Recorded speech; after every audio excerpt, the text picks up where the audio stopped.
ये तस्वीरें देखिए आप, जैसा कि मैं पहले आपको बता रही थी कि भीड़ कुछ इलाकों में उग्र हो रही है। ये देखिए जबरदस्त पथराव इस भीड़ की तरफ से फिर से शुरू कर दिया गया है। नेपाल की ये तस्वीरें आपके सामने हैं, काठमांडू की ये तस्वीरें आप देख रहे हैं, क्योंकि अलग अलग हिस्से हैं जहां पर प्रदर्शनकारी सड़क पर उतरे हुए हैं। और ये जो तस्वीरें हैं, यहां पर प्रदर्शनकारी पुलिस के सामने पूरी तरह बेकाबू नजर आ रहे हैं। प्रदर्शनकारी पत्थर चला रहे हैं, पुलिस कर्मियों को प्रदर्शनकारियों ने पीछे की तरफ खदेड़ दिया है। बड़ी खबर यह भी सामने आ रही है कि नेपाल में डिप्टी पीएम समेत 9 मंत्रियों ने अब तक इस्तीफा दे दिया है। मतलब आप ये कह सकते हैं कि सरकार धीरे धीरे कर जमीन छोड़ती हुई नजर आ रही है और प्रदर्शनकारी धीरे धीरे कर उस जमीन पर अपनी पकड़ बनाते हुए नजर आ रहे हैं। और यही प्रदर्शनकारियों की पकड़ इस पथराव के तौर पर भी तो देखिए, क्योंकि यहां पर सुरक्षाकर्मी नदारद हैं और सिर्फ सड़क पर आपको प्रदर्शनकारी नजर आ रहे हैं, पत्थर बरसाते हुए, अपना गुस्सा निकालते हुए। गुस्सा बहुत है प्रदर्शनकारियों को और आक्रोश और इसलिए बढ़ गया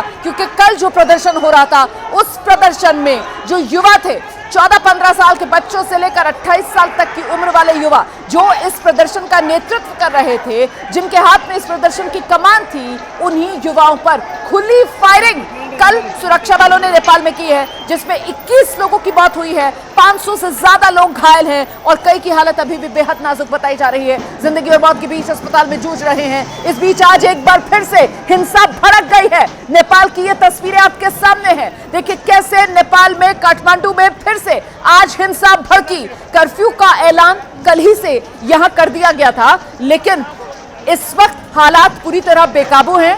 जनता सुनने को तैयार नहीं है। सरकार का इकबाल खत्म हो चुका है, सरकार का रसूख खत्म हो चुका है। नेपाल में जनता में बेहद गुस्सा है और वो गुस्सा इस पथराव के तौर पर फूट रहा है।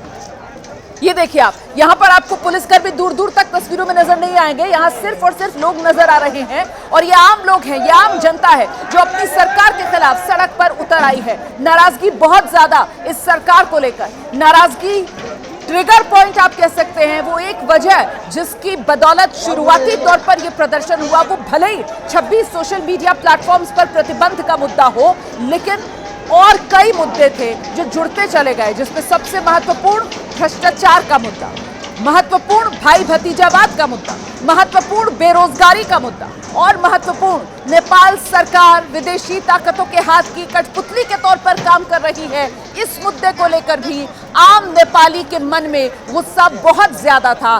जनमानस नेपाल का अपनी सरकार के खिलाफ हो चुका है और उसी वजह से ये तस्वीरें सामने आ रही हैं। देखिए कैसे गुस्सा फूट रहा है। यहाँ पर लोगों की तादाद बढ़ती हुई, पथराव करके लोगों ने सुरक्षा कर्मियों को यहाँ से खदेड़ दिया है और इस वक्त सड़कों पर सिर्फ और सिर्फ प्रदर्शनकारी नजर आ रहे हैं। वहीं दूसरी तरफ काठमांडू के जिस हिस्से में हमारे सहयोगी जगविंदर पटियाल मौजूद हैं, वहां पर भी हालात कभी भी इसी तरीके से विस्फोटक हो सकते हैं।